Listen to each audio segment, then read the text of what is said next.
अस्सलाम वालेकुम। Methods of reducing friction के बाद हमारा टॉपिक है यूनिफॉर्म सर्कुलर मोशन। कोई भी ऑब्जेक्ट जो सर्कल में मूव कर रहा हो उसके मोशन को हम सर्कुलर मोशन कहेंगे। फॉर एग्ज़ाम्पल, अगर एक स्टोन को हम अटैच कर दें एक स्ट्रिंग के साथ तो और उसको रोटेट करें तो उसका जो मोशन होगा वो क्या होगा, सर्कुलर मोशन होगा। जैसा कि आप यहाँ पे देख सकते हैं कि अगर हमने इस स्ट्रिंग के साथ एक स्टोन को अटैच किया और हम इसे रोटेट कर रहे हैं, यानी मूव इस तरह से मूव करा रहे हैं, तो क्या होगा, इसका मोशन जो है वो क्या होगा, सर्कुलर मोशन होगा। Centripetal force.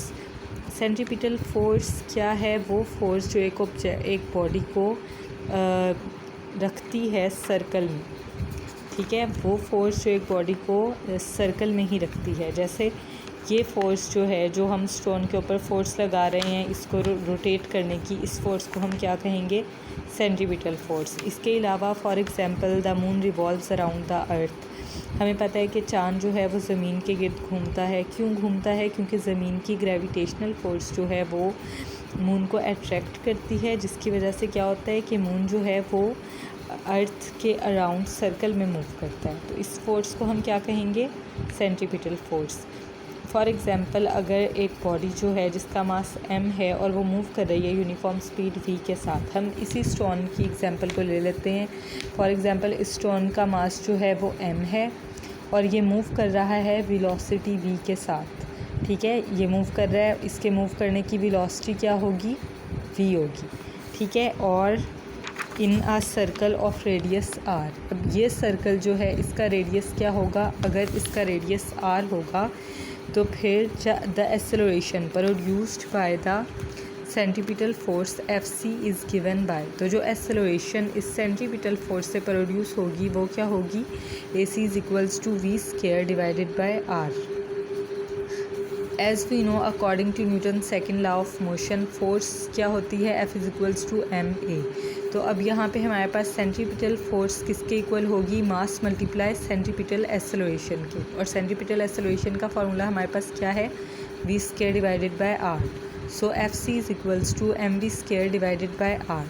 ये फार्मूला जो है ये आपको अच्छी तरह से याद होना चाहिए। ये आप बहुत सारे MCQs में भी पूछा जा सकता है आपसे, और अगर आपके पास क्वेश्चन आता है centripetal force, define centripetal force, तो आप उसमें भी ये फार्मूला लिखेंगे। इसके अलावा न्यूमेरिकल्स में भी ये फार्मूला जो है ये यूज़ होगा। वो आपसे सेंट्रीपिटल एक्सेलरेशन का भी पूछ सकते हैं, आपके पास वेलोसिटी और रेडियस गिवन होगा, या फिर आपके पास ये सारी चीज़ें मास, वेलोसिटी और रेडियस गिवन होगा और आपसे सेंट्रीपिटल फोर्स के बारे में पूछ सकते हैं।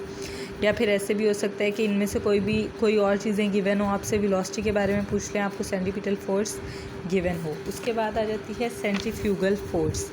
अब सेंट्रीफ्यूगल फोर्स क्या होती है, the tendency of an object moving in a circle to travel away from the centre of the circle, ठीक है, इस ऑब्जेक्ट की टेंडेंसी कि ये इस सर्कल से अवे किस तरह से जाएगा, ठीक है। फॉर एग्ज़ाम्पल, हम इसे रोटेट कर रहे हैं एक सर्कल में, ये सर्कल में मूव कर रहा है, लेकिन अगर ये सर्कल या ये स्ट्रिंग टूट जाती है तो ये किस डायरेक्शन में जाएगा, ठीक है। तो इस टेंडेंसी को हम क्या कहेंगे, centrifugal force. The tendency of an object moving in a circle to travel away from the centre of the circle, यानी इसकी टेंडेंसी तो है ना, ये अगर ये रोप टूट जाती है तो क्या होता है कि इसके पास ये टेंडेंसी है कि ये किसी भी डायरेक्शन में मूव कर सकता है। जैसे अगर ये इस तरफ है तो ये इस डायरेक्शन में मूव करेगा, अगर ये इस तरफ होगा तो ये क्या होगा, इस डायरेक्शन में मूव कर सकता है, ठीक है। तो सेंट्रीफ्यूगल फोर्स टेंडेंसी है एक ऑब्जेक्ट की जो कि सर्कल में मूव कर रहा हो कि वो सेंटर से कितना दूर जा सकता है। Centrifugal force is the outward force, ठीक है। अब हमें पता है कि अगर ये क्या है, आउटवर्ड फोर्स है, जो इस स्टोन की आउटवर्ड फोर्स है उसे क्या कहते हैं, centrifugal force. Away from the axis of rotation acting on a revolving object, ये क्या करती है, एक रिवॉल्विंग ऑब्जेक्ट पे एक्ट करती है सेंट्रीफ्यूगल फोर्स, और ये क्या होती है, ये एक्सिस ऑफ रोटेशन से अवे है, ठीक है। इसका मोशन क्या होता है, एक्सिस ऑफ रोटेशन से अवे होता है, यानी दूर होता है।